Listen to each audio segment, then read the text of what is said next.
everything that we spend in healthcare is heavily criticized or analyzed by Medicare and Medicaid. And we had two expenses with the Medicaid in particular was questioning, and they were denying. They were saying these are not valid expenses. One of those were tickets to the College World Series, and the other one was the purchase of several prom dresses and suits and ties from Goodwill and different consignment stores. And they denied those.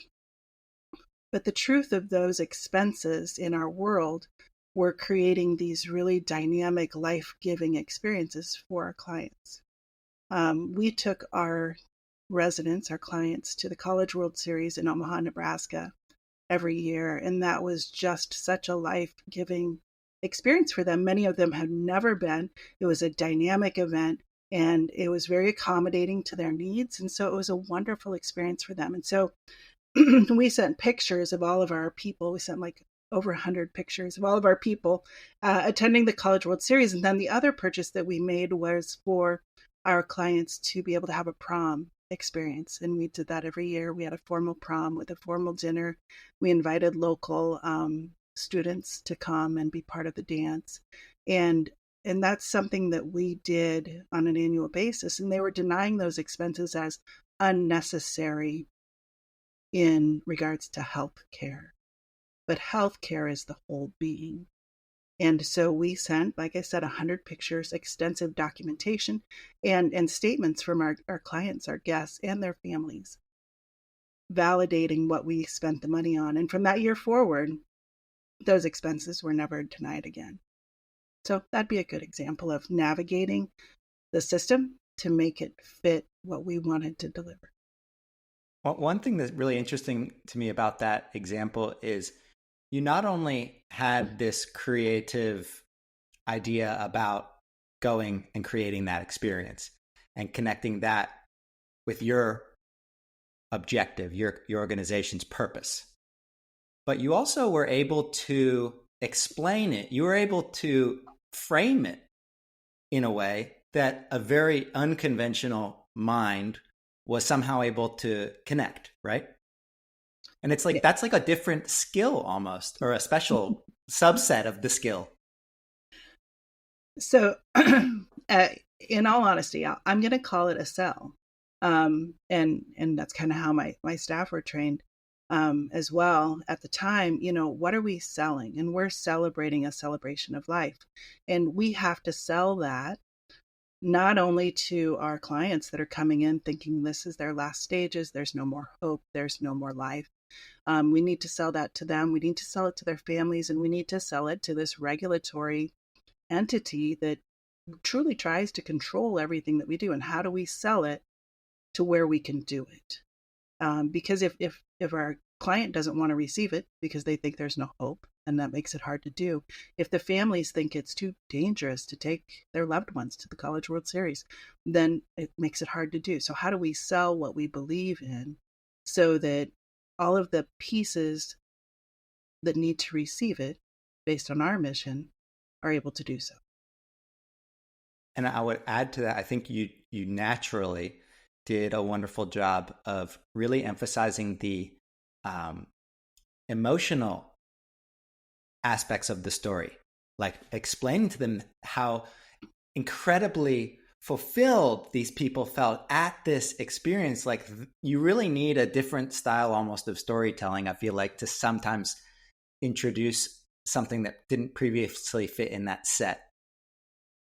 No, I agree. And I think what your story is defines how you tell your story. And in healthcare, just since we're kind of in that space right now, the name of my company was Celebrate Life. And I remember when I registered that company and I told other people that worked in this space that I was in about that, they're like, well, this is, a lot of times referred to as nursing home. This is nursing home care, long-term care. People don't see that as a celebration of life stage, but it's what we wanted to provide. And so because we created a foundation of our story and then went on to promote that among our staff, promote it among our clients, promote it among our families, once everybody believed in the story, then not only were we able to tell our story better, but other people were telling the story with their voices as well. Love that. So celebration of life, such a wonderful goal, focus. How does that then translate into this current world of hospitality? Because it's not that much of a stretch here. The leap. And it's interesting because what we did then was fulfill our mission, which at that time in that company was to positively influence each life we touched. And when we started LakeDays.Rentals, and as we started to bring on a team, I'm like, okay, so where is our mission? What is our focus? And I kept coming back to that. But I was like, you got to think of something different. There's got to be something different.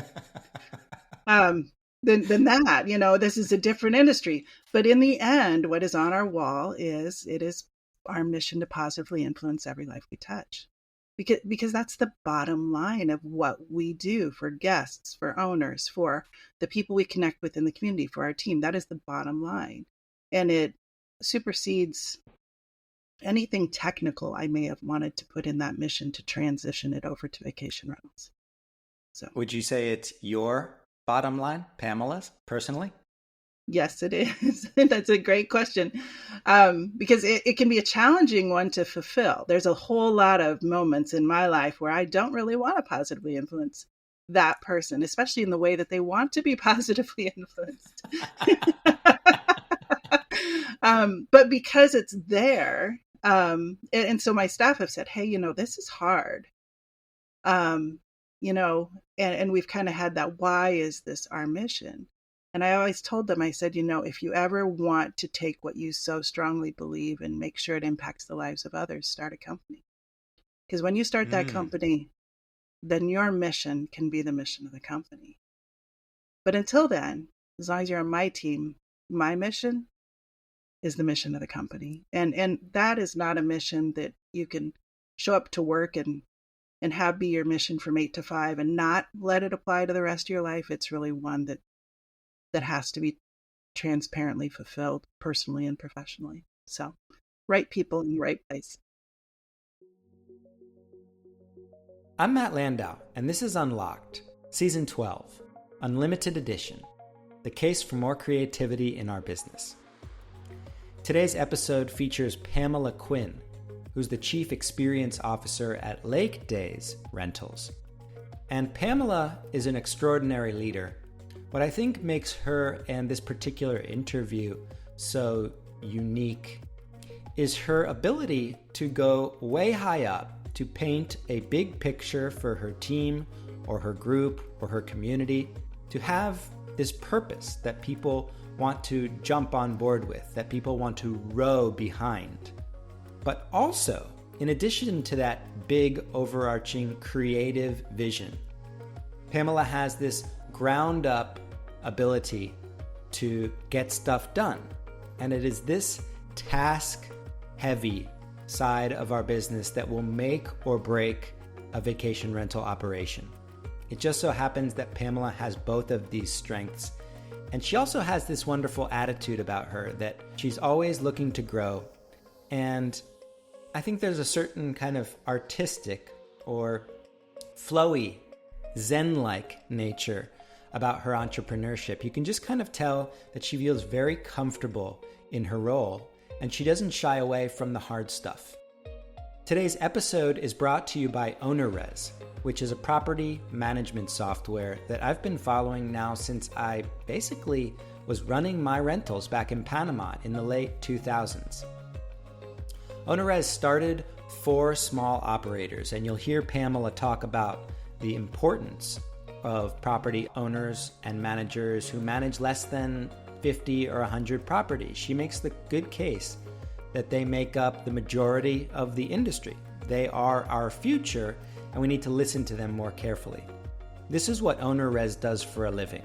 While they started with some of the smaller operations, they have grown to the point that they're now accommodating larger property managers, all with these same core values. The kind of values that resemble a hospitality company almost more so than a software company. Things like curiosity and connection and authenticity. I got to see this in action at the OwnerRez Company retreat at the end of last year in the Dominican Republic. And I can personally vouch for the purpose that each of OwnerRez's team members seem to carry themselves with. It's much more than just a job for them.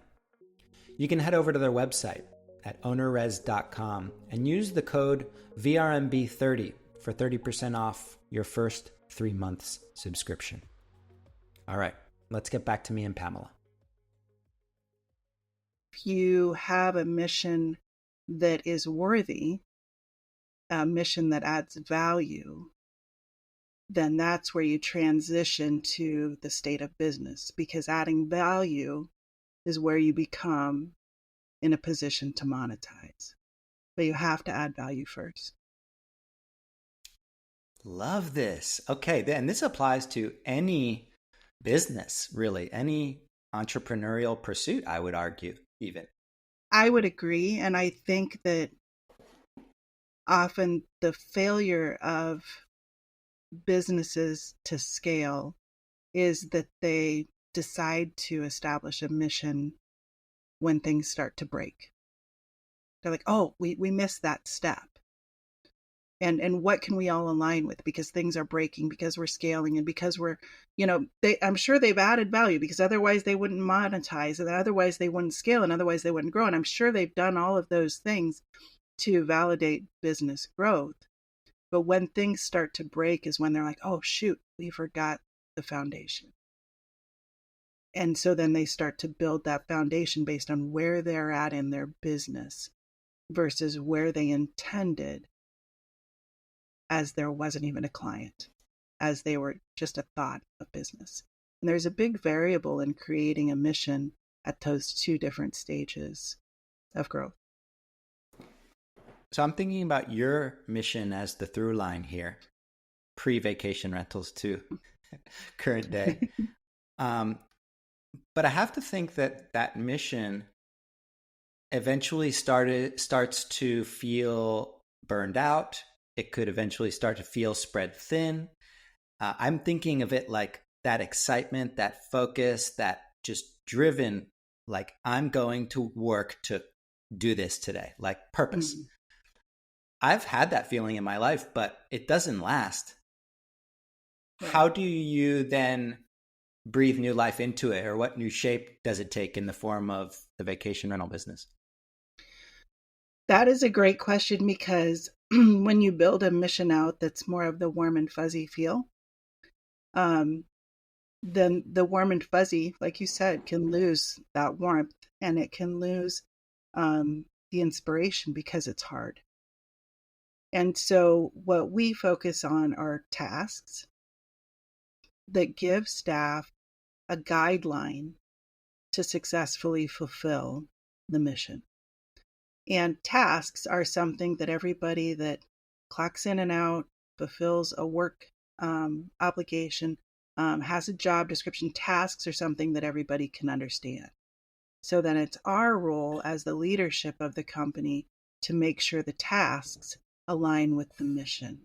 Because on the day that where you don't feel warm and fuzzy, you can still certainly do that bullet point of checklists and get the end result that was built on a foundation of a passionate mission. So can you give me an example of a task? Absolutely. So I'm going to use in the vacation rental space an inspection that we do for our guests' arrival. Now, when an inspector walks into a property, the property has been cleaned. But part of that inspection is to identify cleaning concerns and issues, which can be challenging because you're there to inspect and make it guest ready. If you're having to clean, then that's taking away from your end task of guest ready. But they are taught that they are the last defense possible in creating the highest guest experience for that next person arriving into the property. And so even if they walk in and nobody wiped off any of the kitchen counters, that's a task that they complete. Because the mission is to positively influence each life. And the next life that will be impacted by that property is the guest. And so the tasks that they have aligned throughout their inspection is to positively influence the guest. And even on a day when they think that it's tedious, or even on a day when they walk in and the clean wasn't the highest quality that they were anticipating, or on a day when they walk in and maybe there were multiple stained bedding items, and so they're ending up making some beds and just doing all the things that they didn't want to do when they walked into that property, our checklist will still take them through. And they can't succeed at the checklist without truly completing everything that lands at a high guest experience. Again, reinforcing that mission of the positive influence. So as silly as that sounds, our checklists are incredibly, incredibly detailed and include pictures of what exists in the property, include pictures of owner preferences, includes an incredible amount of detail. So even on the day when their mind and heart isn't into it, they have a reinforcement of where they need to land at the end of the day. It sounds like that takes a lot of time to put together. It's not just a checklist, right? But that therein lies the magic, I think, in a lot of ways. When you were just describing that, this poster came to my mind. It's like a little animation, a little cartoon that I saw in Panama. And it was 3 little construction worker dudes carrying bricks. And the first one is carrying bricks and he's like grimacing. And the person says, "What are you doing?" And he says, "Carrying bricks." And the second one is grimacing and it says, "What are you doing?" "Carrying bricks." And the third one has got a big smile on his face. He's carrying bricks. And the person says, "What are you doing?" He says, "I'm building a cathedral." Mm-hmm. Yes. And it's something about connection with a bigger purpose allows them in a judgment decision to say, this is kind of not necessary and we need to focus on this. And that's just like ownership of the bigger picture in a way. Mm-hmm. Yes. And that's a hard part to connect in vacation rentals. Back in healthcare, our team received consistent feedback because they were daily interacting with the client. That was the end goal of receiving that mission. Mm-hmm.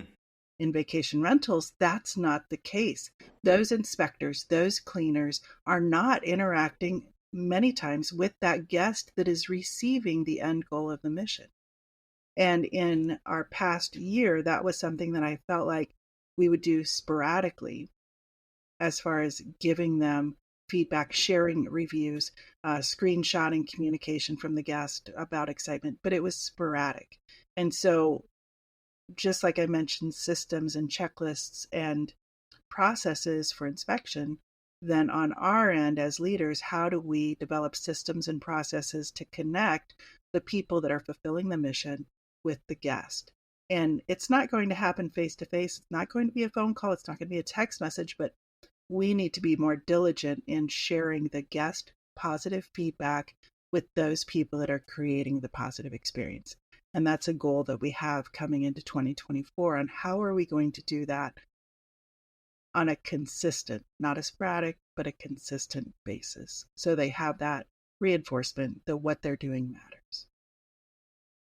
However, what I've learned about reinforcement for team members is if it's the same message, the same context, the same content, reinforcement loses value. And so we will be focusing on having unique aspects of reinforcement captured so that it's not a consistent, hey, the property was clean, everything looks great. But some of the more unique things that we do that really create good feedback for the staff, that's what we want to capture. Would you say that is kind of the evolved version of your creative problem solving in the healthcare field?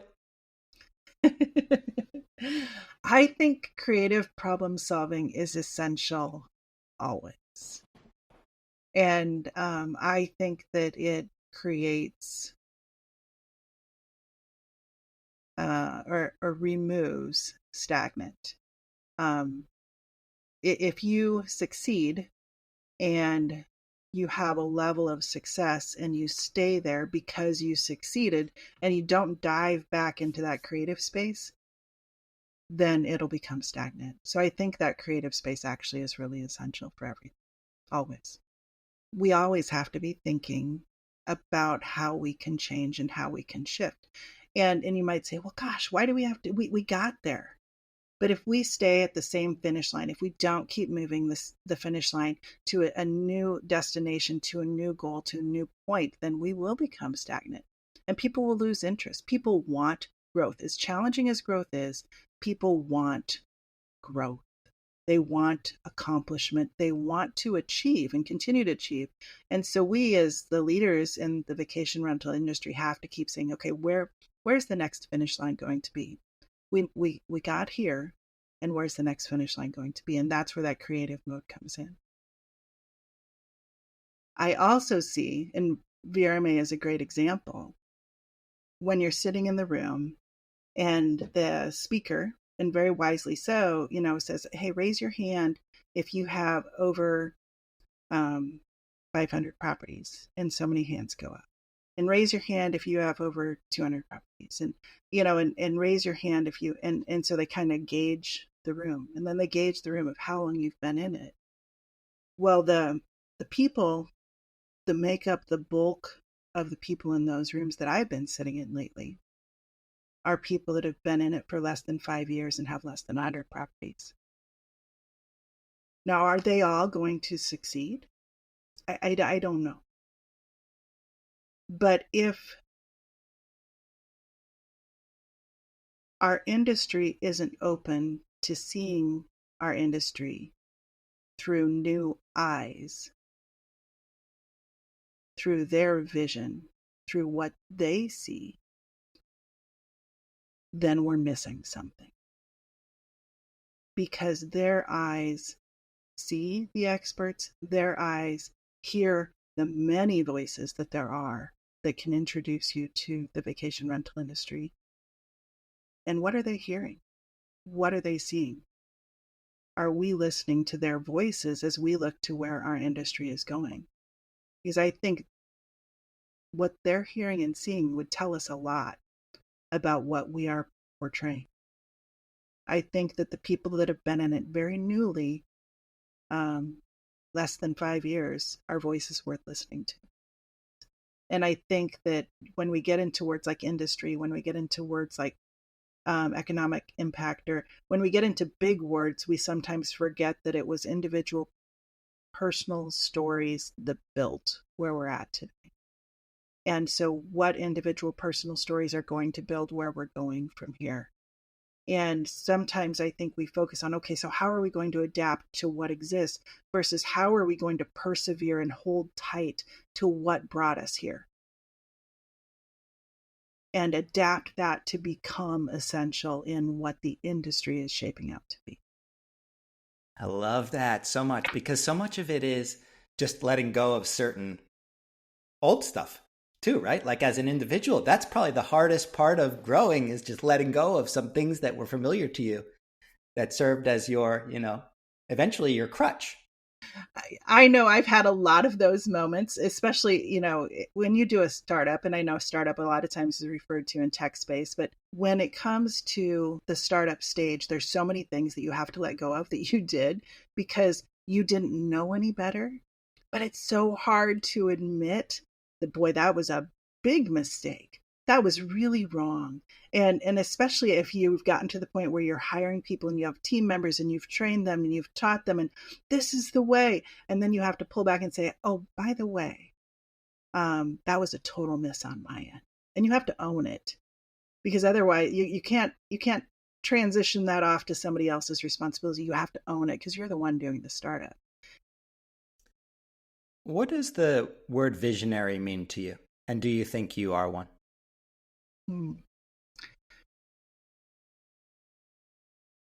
So visionary to me means the ability to create an end goal, an idea of achievement that others can buy into out of belief. All of the other pieces can fall into place, but it's out of belief. Do they believe that it's possible? And then surrounding yourself, with those people that can put the pieces in place to make it attainable. You just described yourself.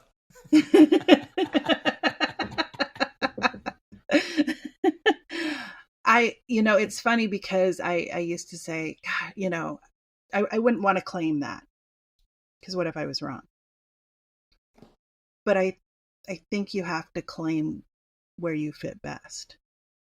And what I know is that is a space that has served me and those I serve well, as long as I stay in that space. Like headspace? And task space. So if I were to tell you that I could, over a long period of time, maintain consistency of tasks that would support a business operations, from everything from bookkeeping to HR and payroll and, intricate systems, I can do it for a short period of time. But I am not the person that's going to sustain it. And if I fail to recognize where I land in the team, and I try to take on other spaces, then the team is going to fail. And so it doesn't matter how much of a visionary I can be, I am not structuring the foundation to serve well. So once I was comfortable being a visionary, then I was a good visionary. I've always wanted to be a CEO. I wanted to be in charge. We'll just be clear here. I mean, from the time when I was a little kid, I wanted to be in charge. I didn't know what that was going to look like, but I wanted to be like a CEO, or I wanted to be in charge. And to me, I thought being in charge meant I could do all the things, which meant I was the best because I could do all the things. And when I got into healthcare and I was doing all the things, then that was very clearly a path to failure. But what I could do consistently is I could get people to believe that they could do the things that they needed to do. And I could get teams to believe that they were capable together. And I could get a group of people to believe that it's right to serve a mission, like positively influencing each life. That's what I'm good at. But if I fail to recognize what I'm not good at, it doesn't matter how good I'm at that piece.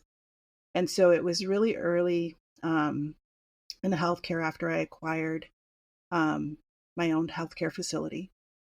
And I was right around 30. And I was building the team of this lifelong dream that I was going to own my own company. I was going to own my own healthcare entity. And I was building that perfect team. But I wasn't willing to take my fingers out of all the stuff. And so the first group of people that I built only was sustainable for about 9 months before the team started leaving. And there started to be transition in the team because I had my fingers in too many things. And once I realized that my role was not in all the things, it was in the belief of the outcome. One thing. Yes, the outcome. And conveying that to people so that they were passionate about completing their tasks, their things, then everything could come together for that longer term success. That was a pivotal point for me, to see what I thought was right fall apart because I was too involved in it. I had a kind of similar kind of discovery myself. And for me, the most unusual sensation was realizing that maybe I was doing 20% of the thing, let's call it, and 80% of just a whole bunch of other things. Mm-hmm. And what I don't think I understood back then, what I definitely understand now, is that when you actually free up 100% to do the one thing, the thing like expands almost. It's like way more, it's way better than I could have fathomed, really imagined. Mm-hmm. And that was just hard for me to connect in letting go of the 80% of things. No, that's absolutely right, because you're centering all of your energy into what you excel in. And when you do that, you create, I don't want to say limitless growth. Unlimited? Yes, unlimited. It's like you take the lid off your potential because your focus is in the one thing that's going to bring your potential above and beyond where you thought it was. So absolutely, you're absolutely right. I love that analogy of the 80-20, and how shifting that makes a big difference. Now, I'm going to just transition that into the vacation rental space, though, because it is so hard to do that in this industry because there are so many moving parts, and especially for those that are in that first 5-year time frame. I mean, you've washed the laundry, you've made the beds, you've swept the floors, you've scraped the poop off toilets. Oh my gosh, you've done everything because it was essential. Making the shift to take a hat off is hard, because it's almost like, how they say, I would never ask anyone to do a job that I'm not willing to do. And I believe in that. But that doesn't mean you keep doing the job. Right. It means you've done it. You know what it's like. You understand the experience. But if you keep doing the job just to validate being able to ask somebody else to do the job, you will never fulfill where you truly are intended to be. As the industry has changed so much in only the last 10 years, and even more so in the last 5 years, and every year feels like it's changing faster. You kind of shared with me your definition of vision. You, I think, just emphasized what makes your organization so unique and such a different kind of product. Do you get worried about competition? Do you get worried about margin creep? Do you get worried about unfair regulation shutting your entire operation down overnight? Are these keeping you up at night? That's a great question. I would say that the answer to that question is dependent upon your market. So for us, regulation is not a heavy hand here, but I still serve on board of directors and stay involved and make sure that I have the opportunity for an advocacy voice as needed. But it's not a threat right now. Competition. I think if you believe that the competition can't compete, you're setting yourself up for failure. And as much as we reinforce to our team that we are different, that we're better, then no one does what we do. To operate in a manner that nobody could attempt to do what you do would be remiss. And so competition, I think, should always be of awareness, not because they would take from what you are creating, but because their innovation can always complement what you are creating. And so being aware of what's new and coming, and that competition piece in your market gives you an opportunity to say, hey, that's a great idea. And we're not doing that. But you also have to be aware of, hey, they're doing that, and we should. But should you? Just because your competition is doing something doesn't mean it fits into your mission, doesn't mean it fits into who you are. And so it's a constant evaluation of, is the competition driving you to become better, or are they driving you to become alike, a duplication? And how do you take that competition to bring you to the next level? I think that's just a constant awareness.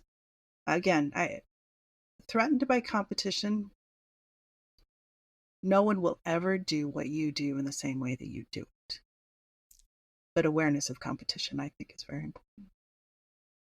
If you are focused on fulfilling what you excel at, no one will compete. And I think for you, just, watching you from the sidelines as well, continue to evolve from the point when I met you, and this is a brief period of time, to your awareness of what you are intended to do. To me, that's success. That is moving toward the ultimate goal of success on an ongoing basis, is when you're completely aware of who you are and what you desire and what you succeed at, and where you belong, and how you serve. That is what sets the competition apart. That's what will elevate any leader in any industry, and even especially so in the vacation rental industry, because it's so personal. The end goal is personal in what we do. So that I'm not getting the words right to what I want. You put it better than I could have ever imagined. That's such a neat way of looking at any vocation, any business, any calling. I mean, it gives, suddenly, for me, it's just breathing a whole new kind of life into anything that's starting to feel old or stale or burned out, or just because it's hard. Like, that is the reminder that I needed this morning. So thank you. Wonderful. I am glad to be that voice, because I think a lot of times we rely on a certain voice, voices that are experts, voices that are industry leaders, voices that are business leaders, and so we listen to these voices, podcasts, YouTube, regardless. Influencers. Yes, influencers, yes. That we neglect some of the daily conversations that are really there because they're so close to us. And we neglect sometimes what we need to hear in those. So. And the practice to develop our own voice. Like, if all you're doing is listening to other voices and trying to follow those instructions, what are you leaving for yourself? Absolutely, because you're replicating, okay, so they said this and this is really awesome, and how am I going to say that in my voice? But you're still saying that instead of saying, how am I going to say what I so passionately believe? How am I going to say what I so strongly desire? How am I going to convey the core of who I am? If that's what you are using your voice for, no one will replicate that. You can't follow in somebody else's footsteps. And earlier when we were talking about belief, conveying belief, people know when what you are telling them, when what you are teaching them, when what you are guiding them, and they know if it's true. They know. They know if you truly believe in it, and it just translates to them in something that they should believe in too, because you so strongly believe in it. And it just can't be replicated. It can't come from competition. It can't come from an influencer. It can't, it's you. And you will never be duplicated. And I think that's just so powerful in how we build and create companies in any industry. So that was kind of the evolution from what started as limited edition. This has been the phrase that I've been using now for almost 10 years, speaking and writing about and building community in the short-term rental, because I always believe that a limited supply of something, scarcity, one of a kind, drives up value. And if it's original, you're in a really nice place because you forever have the demand waiting outside to come in. It was only recently that I realized that limited edition mindset, while fantastic and full of merit, was actually limiting me in a lot of ways. Like, it was basically me. I was feeling limited. And it was only in looking in and finding some of these potential new opportunities that are, like you said, limitless, that are just unlimited in nature. It was sitting on the edge of my bed, and I said, oh my gosh, it's unlimited. When I saw that come across, and I was like, man, well, this is a shift. The unlimited part. And I thought, okay, so how do we change that mindset? Because exactly what you said, when it's limited edition, nobody else can replicate it. Nobody else can do it. Nobody else can create it because it's limited edition, and that's what creates its uniqueness. And you just said it so well. If that's all it is, then it'll end. And unlimited edition takes it from the point of, yeah, it is that amazing. And what are you going to do to make sure as many people can experience it as possible? And that creates a whole new level of moving that finish line, a whole new level of where are we going from here? Because if it's that dynamic, why limit it? I love it. What a beautiful sentiment to end this episode on, but also to end our season on, seeing as though this is the 10th and final episode. We started off this season with a theme, Unlimited Edition, the case for more creativity in business. We realized that as the vacation rental industry continues to change and evolve, we've gotten really good at the standardization. We've gotten good at the controlling of the variables of the professional side of what it means to offer a standard product. But in that process, we perhaps have obscured some of the less standardizable aspects of the business, the more human, more imaginative instances where things go wrong and we need to think on the fly, the more innovative solutions that haven't ever really existed before that we're supposed to come up with on our own. Ultimately, creativity is not a gift, as so many people claim it to be. It's a muscle that's exercised, and it's something we can talk about more frequently now. It's something that belongs in everybody's toolkit. Creative thinking means going somewhere new. It means stepping outside of your box and challenging yourself to do things that you maybe haven't necessarily done before. It is not going to change your entire business overnight, and there's certainly no easy 3-step formula to have a much more creative business in that sense. But what I can tell you is that by adopting more creative measures, both in your business and in your personal life, these kind of outlets tend to usher in an entirely new world of energy and excitement and joy. And these kind of things are not classically measured on the business books. These are not the kind of things that we could get in front of a big audience and argue deserve priorities. However, as our industry continues to evolve and as each of us look to shift, respectively, to navigate our own way forward, it's creativity, this ability to think originally, independently, that ultimately will be your guiding light forward. And there's no telling where that will lead you.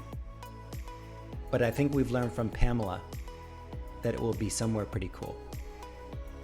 Thanks to Pamela for this wonderful interview and for closing out the season in such beautiful full circle style. Thanks also to OwnerRez, the sponsor of this season. The team from OwnerRez works under the same set of business values that most hospitality operators do. Things like curiosity and connection, authenticity. These are values we can all improve on. Ultimately, they fit neatly under a more creative direction, but it's something that we can all use the reminder of these days. You can visit their website at ownerrez.com and let them know that you heard about them on this podcast for 30% off your first 3 months. If you'd like to discuss further what creativity can mean for your business, in your organization, feel free to reach out to me at Matt with 2 T's at vrmb.com. I'm always looking to meet new, creatively aspirational entrepreneurs. That's Matt with 2 T's at vrmb.com. Until next time.